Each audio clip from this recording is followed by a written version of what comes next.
আজকে দ্বিতীয় রোজা, আর আজকে ইফতার করব খিচুড়ি দিয়ে। আর সেজন্য এই যে মুরগির পা, গলা, ঘাড়, মাথা, গিলা, কলিজা এগুলো দিয়ে খিচুড়ি রান্না করব। আর সেজন্য যে মশলা কষায় নিছি, তো এখন যেগুলো সব ধুয়ে দিয়ে দিছি। আর এটাকে ভালো করে নেড়ে চেড়ে কিছুক্ষণ কষিয়ে নিব, যেহেতু খিচুড়ি রান্না করব। তো সেজন্য যে ভালো করে এটাকে কষিয়ে নিছি। তেলগুলো দেখা যাচ্ছে মানে ভেসে উঠছে, তার মানে এটা কষানো হয়ে গেছে। তো আমি আরেকদিকে চাল আর ডাল একসাথে ধুয়ে দিয়ে দিছি, ওটাকেও ভালো করে কষিয়ে নিছি। তো ঝোল দিয়ে সিদ্ধ করে নিছি, আর এটা অনেকটাই হয়ে গেছে। তো এখন এটাকে আমি দমে দিয়ে রাখবো ভালো মতো হওয়ার জন্য, মানে ফোটার জন্য।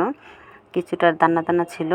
তো এই যে এদিকে রান্না হয়ে গেছে। আর এই যে এখানে জর্দা ছিল, জর্দা নিয়ে নিছি। আর এখানে যে ভুনা খিচুড়ি নিয়ে নিছি, মা আর আমি দুজনে একসাথে ইফতার করতেছি। সাথে শসা ছিল আর ঠান্ডা পানি। তো এই ছিল আমাদের আজকে সাধারণ সাদামাটা ইফতার।